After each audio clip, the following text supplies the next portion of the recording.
কৃষ্ণ।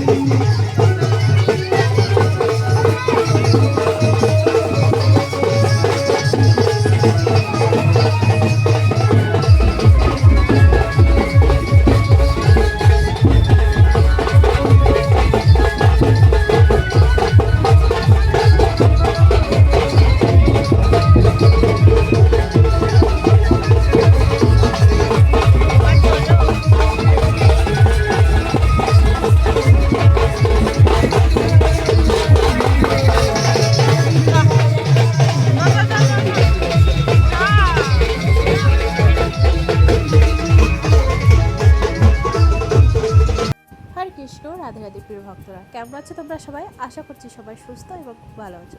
নিয়ে চলে আসলাম রাধাকুণ্ড ধাম থেকে আরও একটা ভিডিও। দেখতে থাকো, আশা করি তোমাদের খুব ভালো লাগবে। সর্বপ্রথমে তোমাদেরকে দর্শন করালাম যে আজকে আমাদের রাধাকুণ্ড ধামে হচ্ছে লাট্টুমার হোলি। এখন অনেকের মনে প্রশ্ন জাগতে পারে যে বার্সেনাতে লাট্টুমার হোলি অনেকদিন আগেই হয়ে গেছে, সেই 25-26 তারিখে। হ্যাঁ, লাট্টুমার হোলিটা অনেকদিন আগেই হয়ে গেছে, কিন্তু আজ হচ্ছে আমাদের রাধাকুণ্ড ধামে লাট্টুমার হোলি 4 তারিখে 5 তারিখ, আজকে 5 তারিখ, আজকে হচ্ছে আমাদের রাধাকুণ্ডে লাট্টুমার হোলি। তারপরে আরও 5 দিন পর্যন্ত, মানে 8 তারিখ পর্যন্ত আমাদের শ্রীধাম রাধাকুণ্ডে হলো হোলির উৎসব চলবে। বাবার মন্দিরে যাচ্ছিস আর আমি বাবার থেকে গান করে বেরোলাম, আর শরীর দম নেই রে, তখন থেকে বকব। আর যার কাছে যাই থাকি, না করলে আবার যা বাবার কাছে থাকবা এখন? ও সেই তপনের কাছে যাবি তো?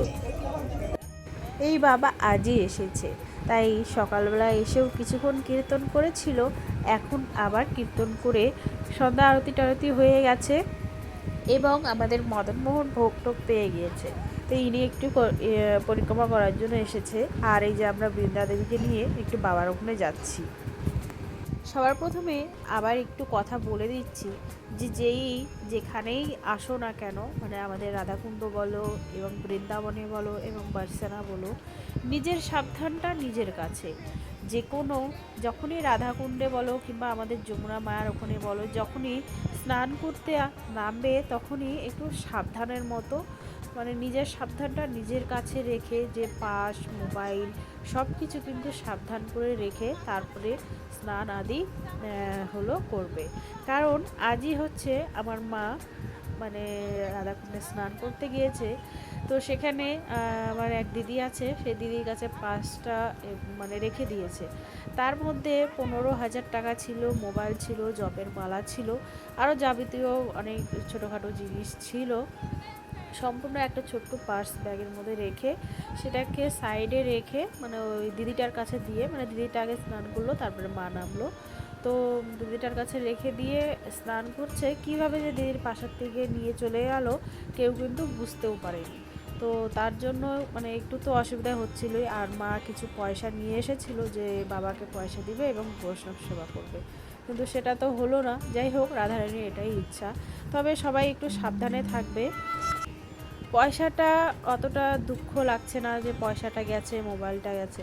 শুধু কি বলতো, এই যে জপের মালাটা, ওই মালাটা অনেক দিন হয়ে গেছে, তো সেই মালাটা এত সুন্দর হয়ে গেছে। আর একই মালাতে যখনকার জপ করতে থাকবে তখন দেখবে সেই মালার প্রতি কিন্তু একটা আলাদা টান হয়ে যায়।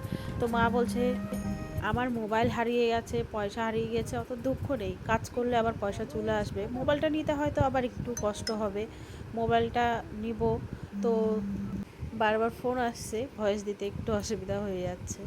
তো তখনকার মানে আর কি মোবাইলটা নিয়ে নিব, কোনো অসুবিধা নেই। তো তবুও কিন্তু জপের মালাটা তো আর পাওয়া যাবে না, জপের মালাটা অনেক দিন ধরে মানে জপ করছিল। তো যাই হোক, যেটা হবার সেটাই হয়ে গেছে। সবাই কিন্তু একটু সাবধানে থাকবে যখনই কোনো তীর্থযাত্রায় যাবে। সবাই ভালো থাকো, সুস্থ থাকো, সবাইকে রাধে রাধে, হরে কৃষ্ণ।